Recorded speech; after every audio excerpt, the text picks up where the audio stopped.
Tem um dos meus secretários aqui hoje. Digressão é quando o pessoal do terceirão que já teve aula sobre Machado de Assis sabe o que é. Digressão é quando o narrador para de narrar e começa a refletir sobre assuntos diversos, sobre alguma coisa sobre, da qual ele vai falar, que tem a ver com o momento que ele está ali escrevendo e vendo, ou simplesmente assuntos aleatórios. Né? Mas sempre vai ter algum sentido, sempre vai estar encaixado com alguma coisa da narrativa em geral. Tá? Então pode ser uma digressão pequena, pode ser uma digressão grande, pode ser um capítulo inteiro que é só uma digressão. O Machado de Assis faz muito isso. Às vezes um capítulo é um parágrafo e esse parágrafo é uma digressão. Né? Então essa é a estrutura digressiva.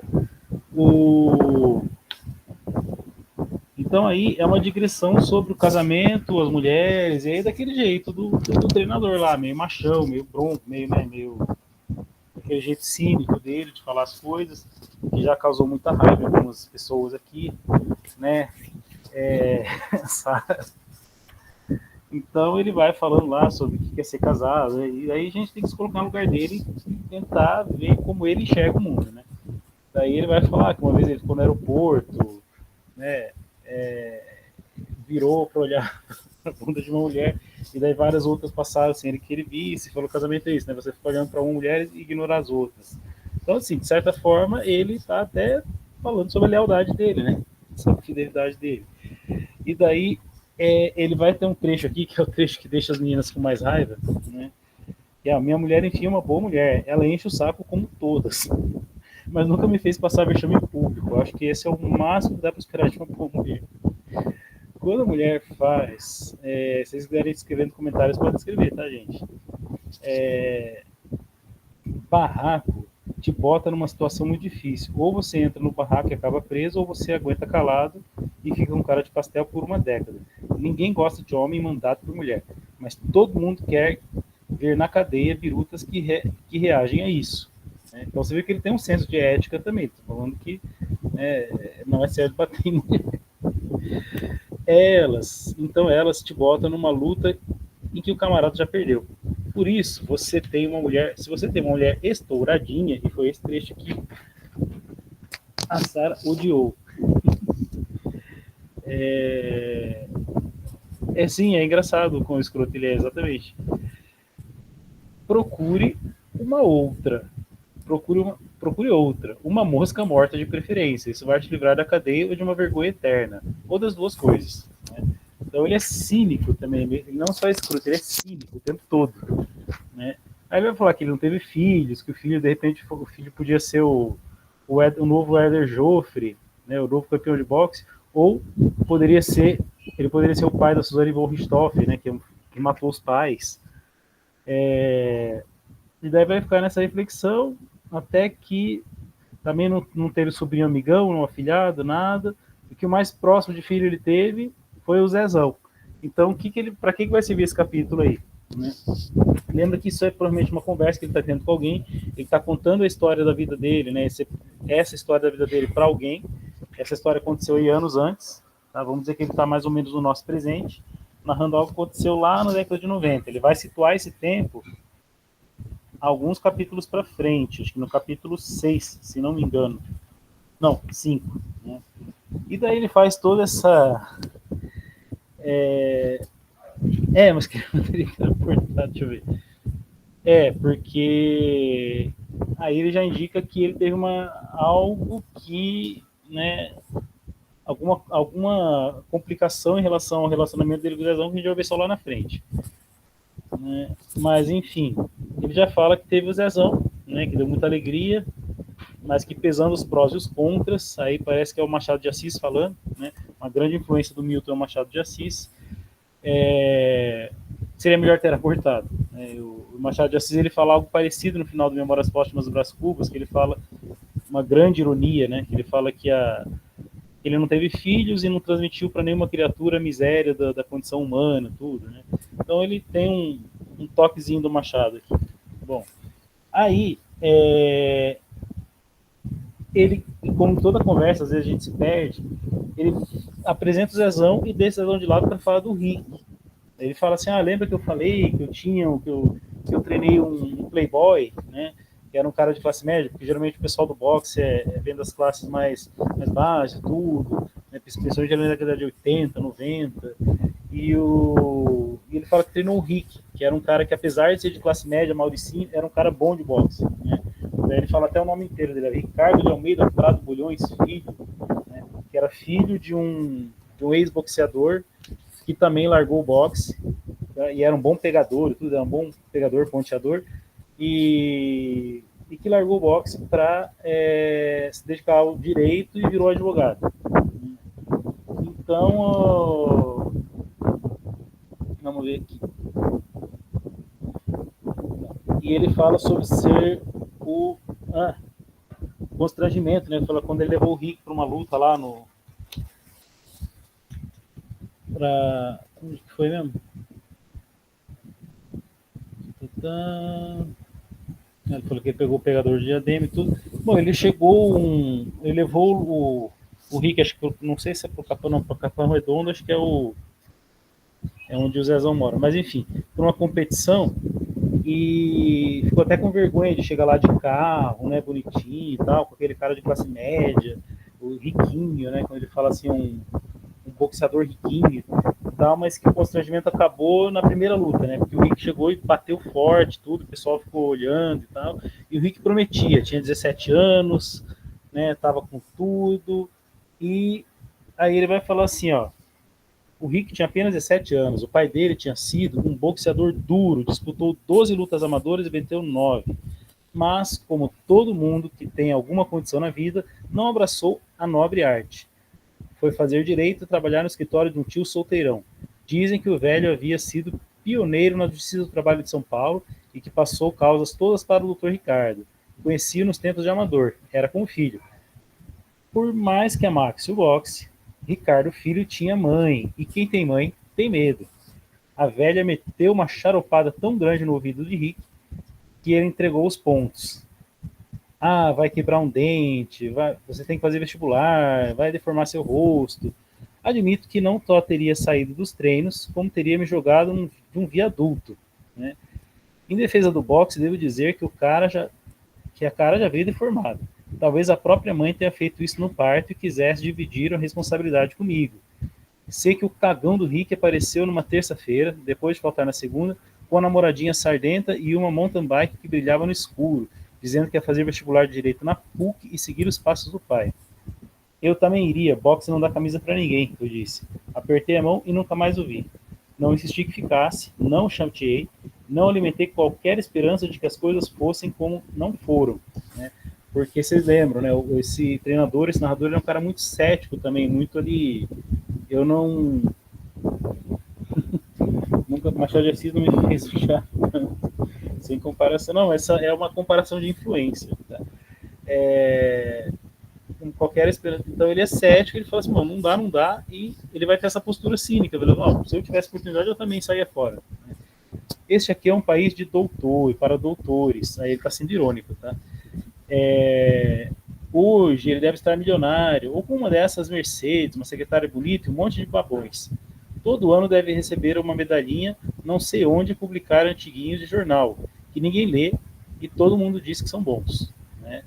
Aí ele vai falar, se ele tivesse profissional no boxe, ele teria sido no máximo um Popó. Popó foi um dos maiores boxeadores brasileiros, mas que hoje está esquecido. E daí ele vai falar sobre essa questão do... Ele vai fazer uma digressão, ele entra na estrutura digressiva de novo, vai falar, né, que no Brasil ninguém é valorizado, os atletas não são valorizados, todo mundo que conquista algo, que está bem na vida e tudo, é desprezado, e que o brasileiro tem essa mania de valorizar o cara que se ferrou na vida. Então aquele cara que vai e conquista, ele começa a ser malhado por todo mundo, e quando ele está na média, né, como ele fala aqui, aí o pessoal começa a falar, coitado, ele conta a história do Garrincha conquistou glórias e 3 copas e tudo, e daí só que ficou esquecido, o pessoal só fala dele por causa da desgraça dele. Então lembram mais do Garrincha por causa da sua face desgraçada do que da sua face gloriosa, né? Segundo a visão do treinador, que é um cínico, como eu falei, né? É um cínico e um cara meio amargurado. Estão vendo que ele, aos poucos, vai se delineando a personalidade dele. Ele tem uma personalidade muito forte, né? Mas nem sempre ela é legal. Tá? Vai ter algumas coisas legais sobre ele, sim. E aí ele vai falar sobre a questão do, né, que lá nos Estados Unidos o cara vence uma luta, já é reverenciado, aqui o cara é campeão mundial, ninguém tá nem aí pra ele, né? Daí, por exemplo, o pessoal fala assim, porque o Pelé mesmo, só é mal falar, o cara conquistou todas as glórias, foi o maior atleta de todos os tempos e tem sempre um babaca falando mal dele, né? E daí todo ano surge um novo Pelé, e daí fala que esse bando de cagão, como é que ele fala? Não ia pegar banco na Ponte Preta nos tempos do rei.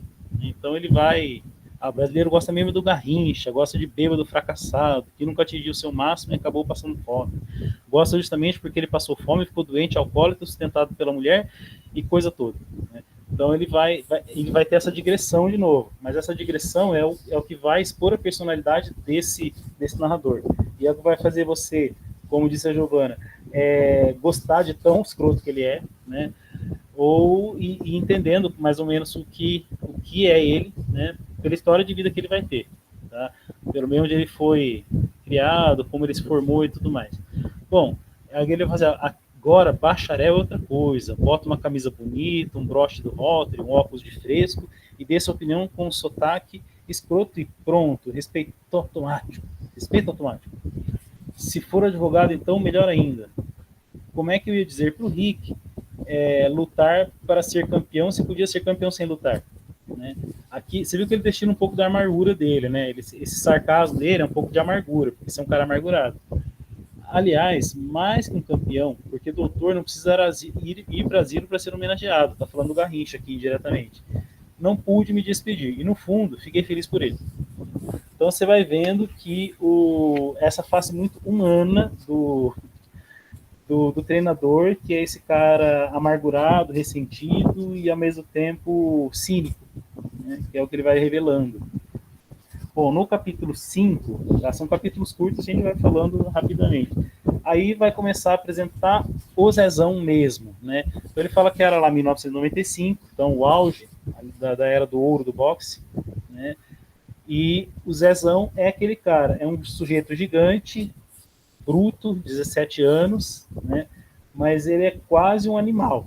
Tá? Ele vai ser descrito como quase animalesco, assim. Ele é feio, ele é deformado, ele tem uns braços gigantes, ele é meio bronco, ele fala, ele meio que rumina, né?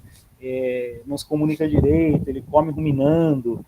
Então ele vai fazer essa animalização do personagem e para descrever, né, a natureza desse sujeito. O Zezão, vocês vão ver que é um cara sem personalidade, sem muita personalidade. Ele vai adquirindo personalidade no decorrer da narrativa. Tá? Mas esse realmente não tem muita personalidade. É um cara meio vazio, assim, né? Que um dia ele apareceu lá, ele estava treinando dois caras do jiu-jitsu. Né? Ele fala que as bichonas do jiu-jitsu, que ele não gosta. Ele fala, né, que é esporte de fresco. E os caras grandes, né? E o Zezão vai lá, fala que quer uma chance e tudo. Ele põe os dois para lutar contra ele, ele derruba os dois. Aí lembra o que ele faz? Ele perde luta na academia dele, ele manda embora. Mandou os dois embora. E ele viu o Zezão lutando ali ainda cru, né? Aquele bicho meio selvagem, e falou assim: opa, aí tem um campeão. Porque esse narrador, esse treinador, ele tinha olho para campeões, né? Então ele vai lá, ó. Zezão não tinha irmãos e, como você sabe, gente sem família é o para-choque da vida. O moleque não tinha tios nem primos mais velhos. Resultado, na escola lutava em todos os pesos. Quebrava o pau com moleques que tinham quase o dobro do peso dele. Vivia quebrado e não tinha quem o defendesse. O pai advertiu que se apanhasse na rua, apanharia também em casa. Aí pronto, Zezão virou a máquina de espancar coleguinhas. Então, o cara cresceu para ser um brutamontes mesmo, né? Cresceu sendo um brutamontes. Só restou ao machucado, ao Muchacho. O Muchacho era o treinador da academia onde o Zezão estava. Né? O Muchacho mandou ele pro treinador porque sabia que lá ele ia se desenvolver melhor. O Muchacho era bem medíocre, né, enquanto treinador. Ensinaram a socar, esquivar e o campeão estava pronto. Porque o campeão a gente molda por dentro, com raiva e dor. O resto é detalhe. Isso aqui é uma pequena digressão dentro da narrativa, que qualquer imbecil aprende. Só existem 3 coisas que não se ensinam: noção de distância, equilíbrio e desespero. O Rick já tinha as 2 primeiras. O Zezão, as 3 e ainda outras. Então ele está falando assim, o Rick tinha 2 noções boas, né? E o Zezão tinha essas 3, dessas 3 noções e outras. Então ele está ali. Então ele era humilde, trabalhador, que ele sempre esperou, né? Aí ele vai fazer a comparação. Os dois têm 17 anos. Rick dormia numa cama quente e macia. Zezão num papelão com colchonete em cima. Rick comia bem e ia melhor junto com seus amigos frescões de perdizes. Zezão comia o que tinha e ia esmurrar pneu de caminhão e jogar pedra para cima. Rick tinha o curso de direito e o escritório do pai como alternativa. Zezão tinha fome, né? Zezão estava tão fodido que que qualquer merreca ia melhorar a vida dele. Comecei a, né, ressuscitar aquele morto dizendo que podia treinar de graça, aí, chegando cedo, tomar café da manhã comigo. Então ele começa a treinar o Zezão de graça e dar comida pro Zezão, né? E aquela coisa, né? Um é pobre, o Zezão é pobre, né? É feio, né? Você vê que ele faz toda a descrição do Zezão, o cara é feio, ele tinha cabeça pequena, aquele cabelo seco, aqueles olhos esbugalhados, né, testa alta, todo desconjuntado, ele era meio monstruoso, assim, tanto que o apelido dele era Monstro, pelo tamanho dele, pelas características físicas dele, e também depois pelos resultados dele no ringue, né? Ele não tinha muitos horizontes de experiência, ele era burro, ele não aprendia as coisas, né? Ele tentava estudar, não conseguia, né? Ele tinha a questão da voz, ele tinha uma voz muito aguda, e daí ele vai falar umas besteiras aqui, mas a Fernanda até podia falar sobre isso. Ele fala que ele tinha uma voz aguda, não é que ele tinha uma voz fraca, né? Essa que ele chama de voz fina, é porque é por causa da vergonha mesmo, e isso tem um aspecto psicológico. Então ele falava meio que pra dentro, assim, meio encolhidinho, e depois, conforme ele foi crescendo, ele vai falar que a voz dele foi se projetando, né? Ele foi ganhando confiança. E ele fala que os únicos jogadores de voz fina, como ele diz, né, que existiram dois campeões de voz finas, eram o Muhammad Ali e o Mike Tyson, que são dois lixos, tá? Como pessoas, assim, como atletas também, né, apesar de terem sido campeões, né? Então, que ele fala assim, são dois histéricos, um que quer chamar a atenção de jornalista, outro que quer chamar a atenção de chefe de mesquita, e daí, no fundo, sentiram os frangotes e só sabiam mesmo era bater, né? Foram campeões do boxe e uns calças cagadas na vida. Mas nenhum monte de cinturões apanhou a vergonha que eles tinham de si mesmos. Daí a voz fina. Aqui são reflexões dele mesmo, mas vocês estão vendo que é a estrutura digressiva de novo. Enfim, aí o que ele começa a fazer com esse cara? Só uma coisa, essa maneira como ele descreve o Zezão, quase como um bicho, faz lembrar um pouquinho, por exemplo, o Graciliano Ramos lá no Vidas Secas. Tá? Não sei se alguém aqui já leu Vidas Secas do Graciliano Ramos, um escritor brasileiro do século XX, ali da década de 30, né, esse romance. Vai descrever uma família se virando no agreste, no sertão agreste lá e tentando sobreviver. E eles tinham esse comportamento meio animalesco quase, né? Porque eles não têm recursos, eles não têm nada, eles vivem no semiárido ali, semiárido, e foram criados sem muita referência de humanidade. Então eles vão crescendo quase como bichos, mas como o Graciliano Ramos é um autor do século XX, eles recusam a animalizar completamente esse pessoal, como faziam lá os naturalistas do século XIX, né? Então ele mostra que alguma humanidade eles tinham, né, em maior ou menor grau. E a gente vai ver que o Zezão também tinha alguma humanidade. E daí a gente vai ver que o treinador ele adota o Zezão. Por isso que ele fala que foi o mais próximo que ele teve de um filho, né? E ele adota mesmo. E ainda que seja por certo interesse, né, porque ele viu o campeão, então ele viu a glória, a projeção de glória futura, né, para ele, como treinador, nesse sujeito, ainda tinha alguma parte de compaixão dele também, porque ele olhou para o sujeito e daí ele via que, por exemplo, um dia ele quis comer bolacha recheada, né? Aí ele deu lá bolacha, daí ele enfiava 4 bolachas na boca e tacava leite e ficava ali ruminando até engolir tudo. Aí ele perguntou por que ele não mastigava, ele fala, bolacha dói. Você até tem dó dessa ingenuidade do Zezão, que ele não sabe nem falar as coisas direito, né? Não é que a bolacha dói, o dente doía.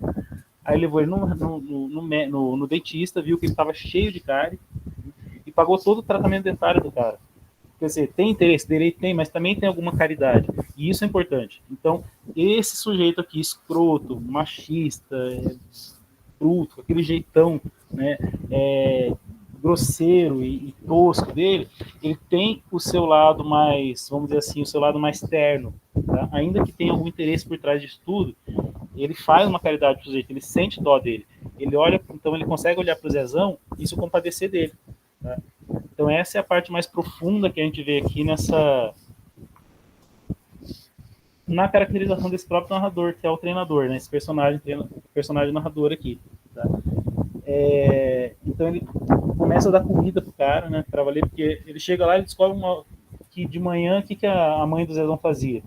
Ela dava goiaba amassada com maisena para ele e pro pai. Eles preencherem a barriga, né? Porque não tinha que comer. E ele falou, não, esse cara precisa comer direito. Aí começa a dar comida, aí um dia o sujeito para de aparecer, né? E ele vai na casa dele, ver o que está acontecendo. Os pais falam, não, ele vai estudar para uma prova, um concurso, ele tem que ser alguém, né? Ele não pode ficar nessa vida de lutador. Ele tenta convencer o pai do Zezão e não consegue, né? O pai do Zezão é aquele jeito cabeça dura ali também, não quer saber de muita conversa. Ele fala, não, ele só sai de casa com carteira assinada. Ele fala, então assina a carteira dele. Então ele vai na impulsividade. Então, assim, nesse momento, o treinador é impulsivo, né, é obstinado e apaixonado, né, porque ele faz as coisas. Então, isso também faz parte da personalidade dele. Tá? Então, você vê que ele faz as coisas de maneira obstinada. Ele tem essa personalidade que o próprio autor fala que é um pouco doentia, né, mas ele faz as coisas com paixão. Ele acredita no sujeito e vai. Né? Investe naquele sonho. Falando, eu pago. Então, o que ele faz? Ele se dispõe a contratar o Zezão para treinar. Então, ele vai ser funcionário dele, ele vai pagar lá um salário pro sujeito, né? E vai alimentar, e vai isso, vai aquilo, e daí o pai fica feliz. Né? O pai fala, opa. Né? Aí o final do capítulo é até interessante, né? Quer ver? Aqui, ó. O Zezão ficou feliz também. Ia sair da merda da escola, passar o dia treinando e ainda encher o rabo de dinheiro. O pai, como eu disse, ficou muito satisfeito. Tinha passado o problema, entre aspas, para mim, né, que era o filho encostado lá. E eu estava como quem acha um bilhete premiado no lixo. Era dono do Zezão. O cara ia bater ponto no treino, literalmente. Né? E ainda que ele você vê que ele tem esse interesse no Zezão ali, né? Que ele não está fazendo isso de graça, exatamente. Mas tem uma caridade aí, né? Tem alguma caridade por parte desse sujeito que está ali investindo no Zezão. E o Zezão passa a comer bem, treinar bem, tudo, e vai crescendo. E o 7º capítulo é aquele capítulo que é uma página e meia, né, curtinho, em que é o baixa-bola do treinador. Né, porque o Zezão fazia tudo que ele mandava. O Zezão, assim, era um entre as vamos dizer, um santo. Então ele mandava fazer, o Zezão fazia quietinho, o pessoal provocava no ringue, ele não respondia a provocação, ia lá, lutava, né, dava canseira, não caía. Só que ele tinha lá seus defeitos e ele ficou corrigindo com técnica, né? Com técnica, tudo. Aí mandou lutar com um cara mais experiente, que já tinha ganhado lá o Luvas de Ouro, que é um título do boxe amador, e o Zezão ganhou por pontos, e ele fala assim, aquele cinismo dele, né? Fala assim, olha, se fosse um campeonato oficial, ele teria que depender da boa vontade dos juízes, e daí ele não ia gostar, porque ninguém ia simpatizar com um monstro daquele, né? Um sujeito feio daquele. Mas enfim, daí ele começa a treinar o Zezão mais. Ele fala, esse cara precisa perder peso, precisa ganhar fôlego, precisa ganhar resistência, começa a treinar para valer ele, né? Manda cesta básica para ele comer em casa quando ele não estiver no treino, quando ele estiver na academia. Então vai fazendo o Zezão se desenvolver. E daí ele vira uma máquina de nocautear, né? Uma máquina de nocaute. Então termina ali com o Zezão enfrentando um atrás do outro e ninguém resistia a ele, né? Se torna a máquina mesmo. E daí ele fala assim, aí o cara já estava pronto para ir para o circuito maior, era só saber os contatos certos, as pessoas certas, etc. E daí, nos próximos capítulos, a gente vai ver o que vai ser do Zezão e do treinador, que vão ser os protagonistas, agora vão começar a aparecer outros personagens também, né, vocês vão ver, que vão ser os da próxima aula. Deixa eu ver o que vocês escreveram aqui. Ok, Nicolas, de fato, não está errado. A valorização da arte no Brasil, seja no esporte, na música, tá? Não é uma das melhores. Sim. Verdade, a maioria dos atletas vão por fora por causa desse mesmo. Exatamente. Quando escreveu o Zezão, só lembrei do Corcunda de Notre Dame. Sim, porque é o mesmo tipo de caracterização. A pessoa é um tipo monstruoso. Né? Então ele meio que pintou um tipo monstruoso. E o apelido dele é monstro também por causa disso. Né? Mas também por causa do desempenho dele nos rings lá. Mais alguma coisa que vocês queiram falar? Hoje um monte de gente não participou. Sara sempre dá ótimos palpites, ótimas colocações e críticas aqui. Vamos lá, agora eu fico por conta de vocês. Mas vocês viram que legal? Que nos 2 primeiros capítulos, eles viram um sujeito meio nojento, assim, que você fala, nossa, que asco que eu tenho desse cara, né? Depois você vai até achando ele engraçado de tão, né, como a Giovana falou, escroto que ele é. E depois você vai vendo que ele tem outras facetas que revelam algum tipo de bondade nele. Quer dizer, então isso é o ser humano. O ser humano não é aquela coisa 100% mal, 100% bom, né? A não ser que seja um santo ou um psicopata. Aí a gente vai até mais dentro do santo. Às vezes tem muitas coisas ruins que eles fizeram antes de tornarem santos. Vamos lá. Não consigo afirmar que estou gostando. No entanto, nestes capítulos, deixa eu ver, em que ele começa a desenvolver os enredos de outros lutadores, do Zezão específico, e para falar de si mesmo também, a história se torna mais agradável. É claro que a parte sarcástica do meio que são divertidas. Sim. E ele vai ser assim o tempo todo. Ele vai. Isso faz parte. Não, e o que é engraçado? Essa parte sarcástica que você acha divertida é justamente por causa da personalidade cínica do narrador, né, do narrador personagem aqui, do treinador. Ele sabe fazer piadas legais quando quer, mas algumas frases são simplesmente intragáveis a ponto de dar vontade de jogá-lo na frente do peito. No entanto, como já mencionando nos comentários, ele é tão escroto que chega a ser cômico. Já estamos conseguindo ver uns enredos reflexivos por trás da história. Legal. Ele escrotinho ter um lado humano nele. Legal. Gostei dos comentários, Nicole e Sara. Ok. Gente, para a semana que vem, se alguém ainda quiser escrever, pode escrever. Só reforçar, né? Vocês já receberam o cronograma, então vão ser os capítulos 8, 9 e 10 para vocês lerem, mas assim, eles são minúsculos, né? Vocês veem que são capítulos curtinhos, tá? A gente consegue ler rápido. Então, o 8 é um pouquinho maior, o 9 é uma página e meia, e o 10 é umas 5 páginas. Então é rapidinho. E daí no dia a gente vai ler o 11 e o 12, tá bom? E aí a gente conversa sobre esses próximos 5 capítulos na semana que vem. Lei 3 para a semana que vem e 2 na semana que vem. Vamos ver, a Giovana escreveu. Opa. Alguém mais escreveu alguma coisa aqui. Deixa eu ver. Giovana. Gostou bastante do capítulo. Ele mostrou bem a personalidade terrível ali no começo. Depois que ele falou o Rick, pareceu ser um pouco legal. E também com o Zezão. Parece bem decepcionado consigo mesmo. Deve ser por isso que ele é bem grosseiro com os outros. Sim, isso aparece lá no primeiro e segundo capítulo. Ele reconhece que ele é um perdedor. Ele fala de si como vencedor, mas ele reconhece que ele é um perdedor. Ele reconhece que é um fracassado. Tá? Apesar de ele estar numa academia próspera lá, sobrevivendo à base dos gordos, das gordas, ele reconhece que ele é fracassado. Só que ele tem dificuldade de lidar com isso. E então ele vai, como que ele vai destilar essa frustração dele? Sendo esse cara escroto. Sendo um escroto, né? Desse jeito meio estranho dele. Tá? Vamos lá. Minha estação favorita até o momento é quando ele afirma que uma mulher estouradinha. Tá, aí você está sendo sarcástico. É que ele fala aqui, amor, você não viu. Ele fala que ele recomenda aos homens, caso tenha uma mulher estouradinha, trocar por outra, de preferência uma mosca morta.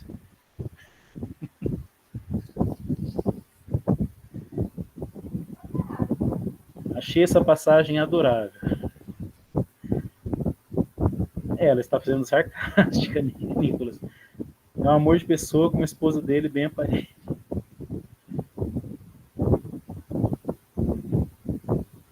Quando ele fala que ele gostava, ele fala gosta de pessoas gordas, é porque os gordos davam dinheiro para ele, né? Que iam lá treinar e saíam quietinhos. É a fase do nosso projeto, né? Tá certo. Amor, tem algum dos secretários aí para trazer aqui, para mostrar para eles?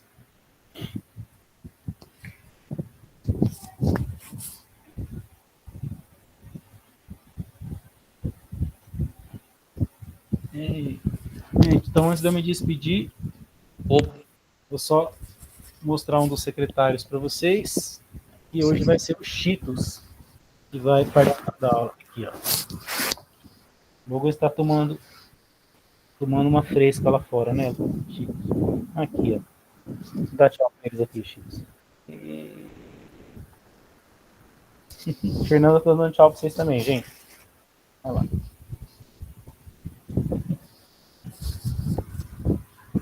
Gente, obrigado então pela participação de vocês. Os Cheetos fez mais sucesso que o livro aqui. Oi Cheetos, oi Cheetos, oi Chico, milhares de oi Cheetos aqui. Ah, e elas gostam de mim. Né? E Miau Cheetos. Então a gente se vê semana que vem. Agradeço a participação de vocês hoje. Vocês sempre têm participações muito boas aqui no chat. Ah, o outro secretário? A Fernanda trouxe o outro. O logo. Olha o logo aqui, ó. Então, hoje eu e o Logan nos despedimos de vocês juntinhos, tá? E até semana que vem. Obrigado pela participação de vocês, gente. Ele tá aqui, tá? Até mais e brigadão. Falou. Deixa eu desligar aqui.